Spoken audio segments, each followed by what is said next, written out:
P T I اور ان کے جو ساتھی ہیں جو بات کر رہے ہیں، انہوں نے، میں نے آج اخبار میں پڑھا ہے ڈائلاگ کی، تو میں نے تو اسمبلی میں ڈائلاگ کی ان کو دعوت دی، اس سے پہلے بھی دعوت دی، اس کے بعد بھی دعوت دی. اگر وہ اس کے اوپر تیار ہیں تو گورنمنٹ پاکستان بالکل تیار ہے، کیونکہ پاکستان میں ترقی اور خوشحالی کے لیے تمام پولیٹیکل پارٹیز میں ہارمنی ہونی چاہیے، لیکن اس کی آڑ میں غیر قانونی اور بلیک میلنگ وہ نہیں ہو سکتی. پی ٹی آئی اگر سنجیدہ ہے تو مذاکرات کی میز پر آ جائے. وزیر اعظم کا ایک بار پھر مفاہمت کی سیاست پر زور. کابینہ اجلاس سے خطاب میں کہا غیر قانونی مطالبات اور بلیک میلنگ کے ساتھ بات نہیں ہو سکتی. ملک سے ہر قسم کی دہشت گردی کے خاتمے کے لیے پرعزم ہیں. وزیر اعظم کی زیر صدارت کابینہ اجلاس میں ملک کی مجموعی معاشی، سیاسی اور سیکورٹی صورتحال کا جائزہ لیا گیا. کابینہ کمیٹیوں کے فیصلوں کی توثیق کی گئی. وزیر اعظم نے غیر ملکی دوروں اور عالمی شخصیات سے ہونے والی ملاقاتوں پر اعتماد میں لیا. زر مبادلہ کے ذخائر مستحکم ہونے اور ملک کی مجموعی صورتحال پر اطمینان کا اظہار. انڈر 19 کرکٹ ٹیم کی کارکردگی کو بھی سراہا گیا.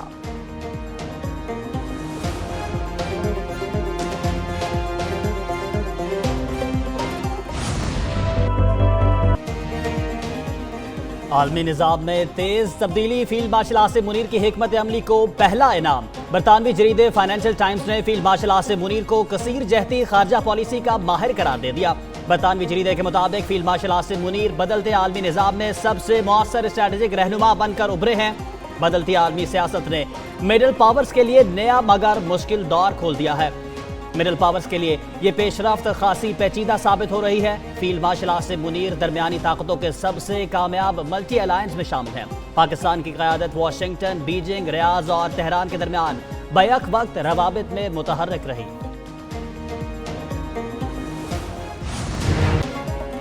امریکی صدر ٹرمپ کی ایک بار پھر فیلڈ مارشل آصف منیر اور وزیر اعظم شہباز شریف کی تعریف. پاک بھارت جنگ رکوانے کا بھی ذکر کیا. کہا وہ دنیا میں اب تک 8 جنگیں روک چکے ہیں، جن میں پاکستان اور بھارت کے درمیان ممکنہ ایٹمی جنگ بھی شامل ہے. اس جنگ میں 8 طیارے گرائے گئے تھے. پاکستان کے فیلڈ مارشل قابل احترام شخصیت ہیں. پاکستان کے وزیر اعظم اور فیلڈ مارشل نے کہا کہ ٹرمپ نے 10 لاکھ جانیں بچائیں. امریکی صدر کا پریس کانفرنس کے دوران 100 گنا زیادہ طاقتور ٹرمپ کلاس بحری جہاز بنانے کا بھی اعلان. کہا کہ 15 آبدوزیں بنائی جا رہی ہیں. آبدوز سازی میں امریکہ کسی بھی ملک سے 15 برس آگے ہے. چین، روس، کوئی بھی آبدوزوں میں ہمارا مقابلہ نہیں کر سکتا. قومی ایئر لائن کی نجکاری کا پہلا مرحلہ مکمل. 3 پری کوالیفائر بیڈرز نے بولیاں جمع کرا دی. بیڈرز کی بولیاں کچھ دیر بعد کھولی جائیں گی. قومی ایئر لائن کی خریداری کے لیے پرائیویٹائزیشن کمیشن بورڈ کے اجلاس میں ریفرنس قیمت طے کی جائے گی. کابینہ کمیٹی برائے رجکاری کے اجلاس میں ریفرنس پرائس کی منظوری دی جائے گی. ابتدائی طور پر پی آئی اے کے 25% حصص حکومت کے پاس رہیں گے. نجکاری کا عمل ٹی وی چینلز اور سوشل میڈیا ہینڈلز سے بھی نشر کیا جائے گا. مشیر نجکاری محمد علی کا کہنا ہے کہ بہت بڑا مرحلہ ہے. 20 سال سے کوئی بڑی نجکاری نہیں ہوئی.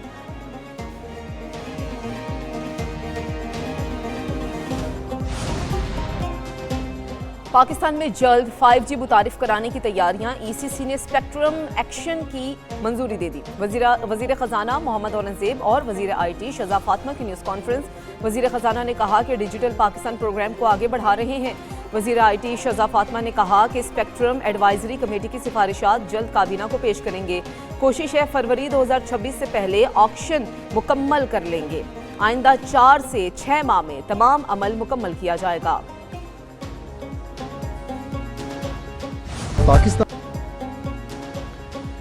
ایس آئی ایف سی کی مؤثر سہولت کاری پاکستانی معیشت محف پرواز. صارفین اور سرمایہ کاروں کا اعتماد بحال. گزشتہ 4 سال میں پاکستان کے زر مبادلہ کے ذخائر تاریخ کی بلند ترین سطح پر پہنچ گئے. بین الاقوامی ریٹنگ ایجنسیوں گیلپ اور DNB کا پاکستانی معیشت میں نمایاں بہتری کا اعتراف. صارفین کے اعتماد میں مجموعی طور پر 19% اضافے کی تصدیق بھی کر دی. مارچ 2022 کے بعد سے پاکستان کے زر مبادلہ کے ذخائر 21.1 بلین ڈالر پر پہنچنے کے بعد ملک کی معیشت کو دوام ملا. اقتصادی ماہرین کے مطابق پاکستان کی معیشت نے گزشتہ 28 سے 30 ماہ کے دوران میکرو اکنامک استحکام کا سفر طے کیا ہے.